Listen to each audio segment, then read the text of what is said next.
काँग्रेसने असं परिस्थिती केली होती की त्यांना थोडंसं काय म्हणतात इन्सिक्युरिटी असती की हे शिवाजी महाराजचा परिवार आहेत तर ते पुढे आले की मग आमचं काय होईल. तर नेहमी त्यांना बाजूला घ्यायचं पण मागेच राहायचं, मतलब मागे ठेवायचं. माझी मराठी अशीच आहे, प्लीज समजून घ्या. मी राजस्थानवरून आहे, तरी पण असं मी एकमेकाशी बोलू शकते मराठी, पण स्टेजवर आलं की मनोव्यक्त करायला मला थोड़ा प्रॉब्लम होती है. और इसलिए मेरा हिंदी मराठी, कभी कभी मैं हिंदी का शब्द भी भूल जाती हूँ, मुझे मराठी बीच में आ जाती है.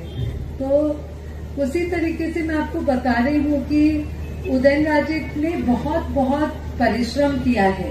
अभी जो यहाँ पे पहुंचे हैं, अभी आता जे तुम्ही बघताय तसं इतकं सोपं न होतं त्यांच्यासाठी पण, इसलिए कि उनके लिए मतलब कि लोग ऐसे लगता था कि ये अगर आगे चले जाएंगे तो उनको कोई रोक नहीं सकता.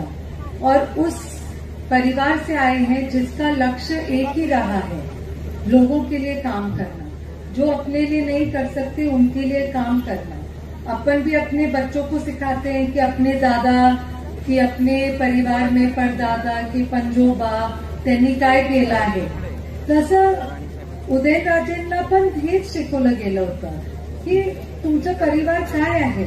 तुम्ही काय आता त्यांची कॉलेज शिकले आणि परत घरी आले की बाळासाहेबांनी सांगितलं नाही, तुम्ही हे काही फॅक्टरी उभं नाही करणार, तुम्ही लोकांसाठी काम करणार आहे.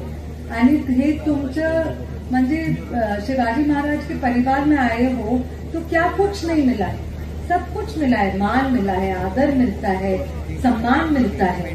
तो उसका फिर कुछ वापस देना जरूरी है, ऐसे पच नहीं सकता है.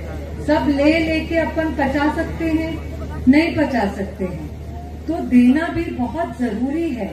तो जितना मिला है उतना देना शायद मुश्किल ही है, लेकिन उनका प्रयत्न है कि मरते दम तक उनको आप लोगों के लिए काम करना है.